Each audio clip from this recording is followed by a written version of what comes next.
har'as viidiyoo paartii 2 isinii qabadhee dhufee viidiyoo kana walitti aansee daddafee isinii maxxansee jira jechuudha. Seela qabarratti akkaataa isin bilbila tokko haaraa bitattanii gara ofii keessatti dhiyeeffattan fi akkamitti bilbila nama irraa gaafa bittan immoo akaawuntii isaa keessaa rimuuvii gootanii kan ofii keessanii godhattan jedhee isinii hojjedhee viidiyoon sun daqiiqaan isaa waan dheerateef immoo viidiyoo kanaan isinii qabadhee dhufe. Viidiyoo kana keessatti immoo isin gara ogeessa kamiyyuu ta'uu hin dhaqin ofuma keessanii bilbila keessan akkaataa isin sirreeffattan isinitti agarsiisa. Kun nama hedduu ni fayyada. Dhugumatti hedduu nama hedduu fayyada jechuudha. Maaliif ofii kiyyaa hojjedhee waan hin arguu fi namoonni hedduun fidanii kastamariin kiyyaa waan gaggaafatanii ambaasuudha namoonni akkaataa isaan itti fayyadaman ofii isaanii otoo gara ogeessaa hin deemin akkaataa isaan itti fayyadaman isaatti agarsiisuu barbaadatanii jechuudha. Kaan amma sitti agarsiisu kana qofaa yoo fayyadamtan dhugumatti naafana bilbila keessan akka gaariitti isiniif ni sirrata jechuudha. Maaliif otoo bilbila keessan abdeet hin godhin irreessa argootanii daataa irraa qabdan suura irraa qabdan otoo hin balleessin dura bilbilli siistama ofuma isaatii qaba. Siistama sana qofaa fayyadamuudhaan akka isin sirreeffattanin isinitti agarsiisa. Amma gara viidiyoo kanaatti kallattumaan waliin adabarru isin immoo laayikii namoonni hanan immoo sabskiraayib gochuudhaan chaanaalii kana jajjabeessaa yeroo yerootti barnoota afaan Oromoofaatiin karaa kanaan waa'ee teekinooloojii wal qabatu sirriitti asiin argattuun isin jedha. Kallattumaan gara viidiyootti waliin adabarru.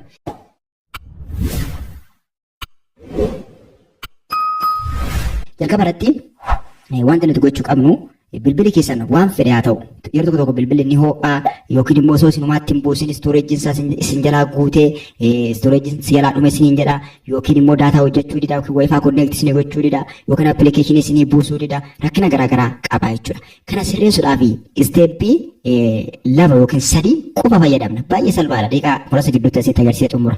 Jalqaba irratti gara siitingii bilbila keessanii seentu. Gara appilikeeshinii siitingii irra kilikii gootanii seentu yookiin immoo gubbaa kana akkas gadi xaragganii iddoo siitingii kanatti kilikii gootanii seentu. Akkuma dursa isinitti himee bilbila inni asirraa isinitti agarsiisaa jiru Tecno Pop 9 dha. Bilbiloota Tecno wal qabatan warreen Tecno Spark haa ta'u Tecno waan kaan biroo haa ta'u kan akka Infinix haa ta'u Samsung haa ta'u bilbiloota kaanillee bakka bu'uu ni danda'a. Samsung irraa isinitti yoo agarsiise parsantiin namoota keenyaa baay'een bilbiloota Tecno biraandii Tecno Infinix waan qabataniifan kana filadhe jechuudha. Kanaaf yoo Samsung kanarraa adda miti kanuma faana wal fakkaata. Adda kan isa godhu garuu waan muraasa isinitti agarsiisa. Amma siitingii kan jedhutti kilikii godheeti gara keessaa seenna. Gara keessaa akkuma seentaniin akkuma argitan Tecno 9 kan isinitti agarsiisaa jiru kun Tecno Pop 9 dha. Kanaaf dhuftanii asii ol harkifattu. Asii ol harkifattaniiti bilbiloota kamillee haa ta'u Teelis haa ta'u Infinix haa ta'u iddoo siistem jettutti kilikii gootu. Siistem iddoo kanatti kilikii taasistu. Siistemitti kilikii gootaniituma gara keessaa seentu. Al takkisa gara keessaa seentu. Gara keessaa seentanii barreeffama reset phone jedhu kanatu jira. Iddoo reset phone jennee jechuudha bakka kana jira jechuudha. Reset phone kan jettu kamirraa yoo Samsung irraa reset phone jedha. Bakka about jedhutti kilikii gootanii software information keessa seentanitti yoo Samsung ta'e dhattanii iddoo reset phone asii ol harkifattanii jalasaa iddoo reset phone jedhutti kilikii gootu jechuudha. Kunaas jira jechuudha. Reset phone irratti kilikii goona. Gaafa irratti kilikii goonu bilbiloonni smart ta'an kam illee carraa sadii fi sadii ol nuuf kennu. Afur kan nuuf kennan jiru bilbiloonni sadii nuuf kennan jiru garuu sadii fi sadii oliidha. Sadii jechuun jalqaba irratti reset wifi setting jedha. Jala isaatti reset wifi mobile data and bluetooth jedha. Kana jechuun bilbilli kee rakkoo bluetooth yoo qabaate yoo rakkoo data wal qabatu yoo qabaate rakkoo setting wal qabatu yoo qabaate rakkinoota kana hundayyuu furuudhaaf kan ati gochuu qabdu guutummaa bilbila keetii update gochuu osoo hin taane reset wifi setting kan jedhu kana qofa kilikii gochuudhaan sirreeffachuu dandeenya jechuudha. Kanaaf amma sirriitti qalbeeffachuu kan isin qabdan namoonni bilbila keessan daataa isiniif saffisuu dide, daataa hojjechuu dide, daataa irratti isinii baasuu dide, akkasumas wifi connect gochuu dide, bluetooth connect isinii gochuu dide, bluetooth namoota irraa yookiin immoo wantoota sheerii ta'an fudhachuu dide, waan kana warri wal qabatu dhimma siitingii connection wal qabatu namoonni qabdani maal gootu iddoo reset wifi yookaan kan kilikii gootaniiti reset gootu. Asirratti kilikii gaafa gootan reset kan jedhu kanatu bakka kana jira jechuudha. Jala kanatti reset jedha. Iddoo reset jettu kana qofarra kilikii taasistu. Iddoo reset jettu kana irra kilikii gootu. Kanaan booda sooftiweeriin bilbila kana keessaa yookiin sooftiweerii bilbila kana keessa jiran keessaa paartiin daataadhaan wal qabatu, paartiin wifi wal qabatu, paartiin bluetooth wal qabatu hundisaa ni aareeffame akka inni jalqaba bahuu ta'a jechuudha. Gaaf sana rakkina inni qabus keessa ni furama hedduu isin fayyada jechuudha. Asitti kilikii gaafa gootan paatarnii yookiin immoo paaswaardii keessa isin gaafata. Paaswaardii itti galchitu kanaan booda ni sirrata jechuudha. Kun isteeppii jalqabaati jechuudha. Ani immoo waan riiseet gochuu hin barbaanneef maaliif amma yeroon waraabaa waan hin jiruufi waraabbii kana na jalaa balleessuu danda'a. Si'a 2-3 na jalaa balleessa isin waraabeti. Kanaafan kana gochuu hin barbaanne jechuu barbaadetan malee riiseet godheen isin agarsiisa. Fakkeenyaaf waayifaan konneekt ta'ee jira asitti. Waayifaan konneekt ta'ee jira. Waayifaa kana irraa balleessaa ni aareffama. Ani garuu deebi'ee waayifaa konneekt godhadhaa jechuudha yoon achirratti kilikii godhe. Inni lammaffaan immoo riiseet app preference waan jedhutu jira. Reset app preference kun immoo maal akkasii fayyadu sitti hima. Akkuma asitti bakka kanatti argaa jirtan kana reset app preference faayidaa hedduu qaba. Inni immoo appilikeeshiniin tokko tokko isiniif hojjechuu yoo dide, fakkeenyaaf feesbuukiin hojjechuu banamuu yoo dide yookiin isinii saffisuu yoo dide, rakkinoota adda addaa yoo godhate siitingii isaa jalaa sirreessuu caala guutummaa appilikeeshiniiwwan rakkina qabanii kana qofa osoo hin taane akkuma jala isaatti baatirii usage setting jedha. Appilikeeshiniiwwan takka tokko fakkeenyaaf appilikeeshiniiwwan tokko tokko baatirii bilbila keessanii akka malee isin jalaa akka dhumu taasisu. Kana jechuun baatirii sheerii godhu nama biraatti dabarsanii baatirii keessan akka inni baatiriin keessan dhumu taasisu jechuudha.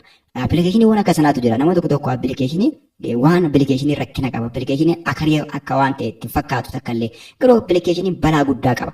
Rakkinoota bilbila itti fayyadamnu keessaa parsantii olaanaan rakkinoota appilikeeshiniidhaan dhufuudha baay'ee cimaan jechuudha. Maaliif sakuriitii keenya nu jalaa hatu akkasumas daataa nu jalaa akka dhumu taasisu akkasumas baatiriin akka nu jalaa dhumu taasisu waan hedduu miidhaa bilbila keenya irraan gahu appilikeeshiniin jechuudha. Kanaaf namoonni appilikeeshiniin garaagaraa isin hojjechuu dide fakkeenyaaf eksendarii yoo hojjechuu dide tiiktookii yoo hojjechuu dide akkasumas feesbuukii yoo hojjechuu dide yoo wanti biraa hojjechuu dide kan isin fayyadamtan siitingii kana iddoo nama hin jiru kana dhuftanii kaatanii reset app preference kan jedhu kanatti kilikii gochuu qabdu jechuudha. Akkuma nama kilikii irratti godhe dhuftanii asitti rakkinni amma isin dursitanii rakkina adda baasuu qabdu jechuudha. Kana jechuun bilbilli koo rakkoon isaa maal appilikeeshinii naa banuu dide miti yookiin eksendarii naa dabarsuu dide miti yookiin naa buusuu dide miti. Fakkeenyaaf yoo viidiyoo adda addaa isinii buusuu dide waan adda addaa daddafee immoo yookiin immoo akka waan fuulii ta'ee stooreejiin si jalaa guutee jijjiiree nu rakkisa taanaan as dhufuu qabna jechuudha. Appilikeeshinii stooreejii guddaa qabatu as keessa jiraachuu danda'a. Isaan guutuu aaressuu qabna. Kanaaf iddoo reset app preference jedhu kanatti kilikii gooneeti dhufnee reset app kanatti kilikii goonaa jechuudha. Inni kana kilikii gochuun fakkeenya maal jedha? Any permission restricted jedha. Background data restrict for app jedha. Background data restrict kan ta'e irraa furama. Akkasumas baatirii usage isaa kan ol ka'e irraa furama. Permission isaa kan dogoggortanii permission yookiin eeyyama kennitaniif yoo jiraate akka eeyyamni irraa ka'a. Kana jechuun guutummaa isaa control gootu jechuudha. Harka ofii keessan jalatti deefattu appilikeeshinii bilbila irraa qabdan. Kanaaf hedduu isin fayyada jechuudha. Siitingiin kun bilbila fayyaduudhaaf kan iddoo kana kaa'ame. Kanaaf isteeppiin lammaffaan isin gootan isa kanaa dhuftanii reset apps iddoo kanatti kilikii gootu. Wanti inni balleessu takka illee hin jiru. You will not lose any app data jedha. App data yookiin immoo data appilikeeshinii waan loos ta'u hin qabu waan si jalaa badu takka illee hin qabu jedha. Kun suurri kee otoo hin badin, viidiyoon kee otoo hin badin, daataan bilbila keessaa qabdu otoo hin badin, otoo humtuu isaa hin badin ofuma isaatii siistemaatikaalii sooftiweeriin ofuma isaa aaressee warreen permishinii ati dogoggortee kenniteef irraa kaasaa hunda isaa aaraa godha jechuudha. Kun hedduu isin fayyada jechuudha. Akaawuntii keessan kan isin gochuu qabdan akaawuntii keessan paaswaardii isaa beekuu qabdu. Feesbuukii, Telegiraamii, Tiiktookii fi warreen kana fakkaatan beekuu qabdu jechuudha. Isa kana yeroo biraa viidiyoo isaa isin hojjedha isin barbaachise.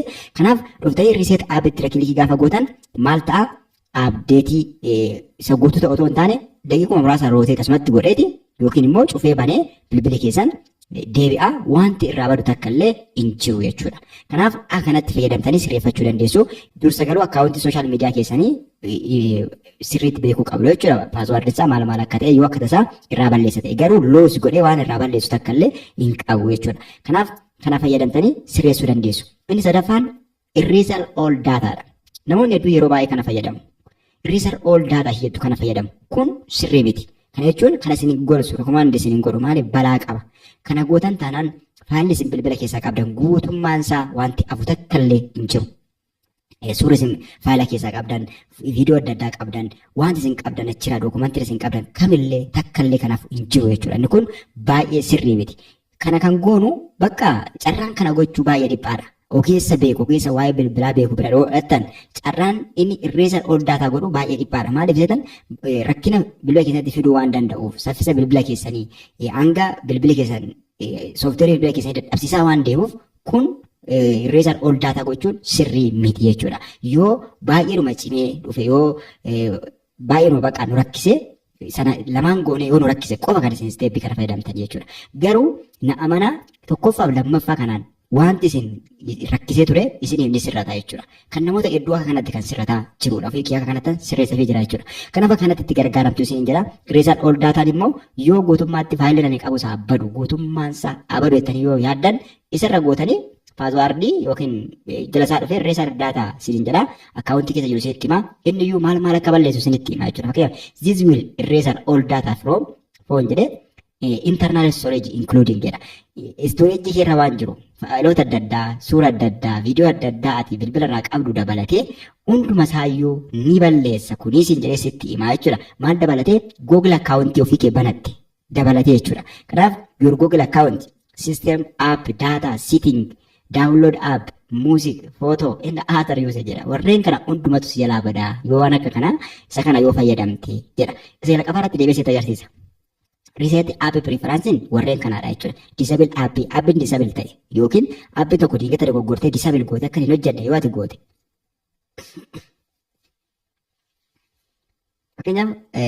Fakkeenyaaf reset app preference kun maal jedhan inni kun disable app jedha. App disable ta'e app ati dogoggortee akka hin hojjenne goote sana yoo jiraate akka hin hojjetu ta'a. Disable app notification ati cuftee yoo jiraate akka inni banamu taasisa. Baatirii usage isiitiin jedha. Baatirii akkata isaanitti baatirii si jalaa fayyadaman yoo saffisanii fayyadamanis yookaanis irraa ka'aa jedha. Kun faayidaa keenyaaf jechuudha inni kun inni olii lamaan saayyuu jechuudha. Inni gadii kun garuu irreesaan ol daatan warreen kana hunduma si jalaa balleessa. Kanaaf of eeggannoo godhii beekuu qabda jedheeti bilbilli ofiisaa kan nu ajaju. Kanaaf irreesaan ol daataa itne kilikii godhe guutummaa balleessuu dandeenya yoo balleessuu barbaanne. Garuu otoo isaan kana hin balleessin, otoo akkaawuntii hin balleessin, otoo appilikeeshinii hin balleessin garuu isa lammaffaa kana qofaa yookiin lamaan kana qofa fayyadamne sirreessuu dandeenya isin jedha.